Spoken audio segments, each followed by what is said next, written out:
So today we launched our own blend of coffee as from the meal prep business, Two Chefs. So find out about what happened and why it can help you in your exercise or healthy lifestyle regime. Keep on watching and listening. Hope you find it useful. Welcome back to consecutive day 1566 of a diary of a runpreneur. If you believe in my mission of saving the lives of children by attempting the ultimate ultra marathon of run vlogging on consecutive days of distance of lap the world, barefoot style, then do give this a subscribe, share, like and comment. More people we get in front of, more money we raise, more children's lives we save, which is why I do this every single day. Thank you as always, and let's get started.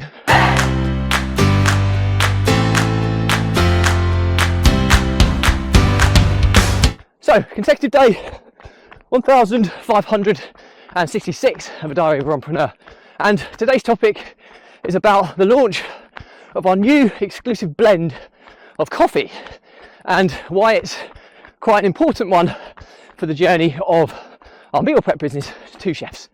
And so why have we launched the coffee? Well, first and foremost, the meal prep company, Two Chefs, was founded and created to provide people with the opportunity to eat healthy, sustainable, unprocessed foods with the convenience that you normally find with processed foods. That was the kind of goal, and it was primarily launched to kind of assist people who go to the gym or train, because you've heard the saying, you can't out-train a bad diet. And the early stages of the business has been exciting. It's been growing at a comfortable pace, which is good. But we're now starting to experiment in the snacking arena and kind of add-ons arena of meal prep, because I've been using the meal prep now for probably 6 weeks or so, and it's been amazing for me getting well balanced, healthy, unprocessed foods that gives me all the nutrients I need for a balanced diet to support my kind of running journey. But the bit that I fall foul on is the snacking aspect, and it's not just snacking but drinks and snacking. And it's really easy to eat healthily, you kind of lunch and dinner, breakfast, but it's often what we eat in between which can cause quite disruption to our diets. And this is specifically around drinking, because quite often so many people forget how many calories they actually they consume from drinks.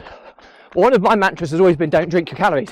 Now yes, when you go out and socialise and you have alcoholic beverages, yes, they are calorie intense, but you can drink kind of the lower calorie versions like gin and tonic or gin and light tonic or vodka soda, and you can still get the same kind of effect without the huge calorie consumption that you get from drinking 10 pints on a night out.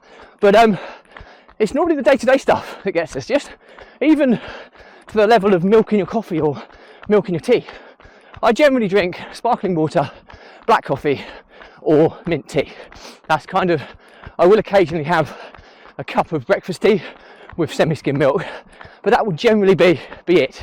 And so at Two Chefs we've managed to partner with a coffee roastery, and we've actually launched our own brand, our own blend of coffee that we've branded ourselves, because a lot of people don't realise, but caffeine is one of the best catalysts for energy, especially if you're working out or exercising. A caffeine boost from coffee or other means is an incredibly powerful way to get an increased output in your exercise or training regime. So I've been drinking coffee for a long time. I generally drink decaf coffee most of the day because I don't want to consume too much coffee or caffeine, but having my own blend now that I really enjoy and enjoy the flavours of, and that has, you know, a significant amount of caffeine in, I'll often drink a cup before I exercise in some capacity, and I do genuinely feel a boost, just in the same way that I'll take caffeinated gels prior to an ultra or a marathon based running event. I get that boost early on and I can carry that forward. So introducing our first blend of coffee exclusive to Two Chefs is really exciting, and I think that it will complement the kind of meal offering that we have, and I think it will provide a nice addition to the revenue and the profit margins, because this is stuff that we don't have to cook ourselves. We've partnered with a local roaster who roasts it, packages it all up. We just have to distribute it and we make our margins. So it's a really nice add-on. So I think the learnings from my diary today are, if you're not aware of it already, a lot of people who train regularly are, that caffeine can give you a much needed legal boost to exercise, to boost your energy levels, and you can actually increase your output, especially when you're training or competing in events, with strategic use of legalized caffeine that you can get from a cup of black coffee, for example. And by understanding that and utilising that can be a real powerful aspect.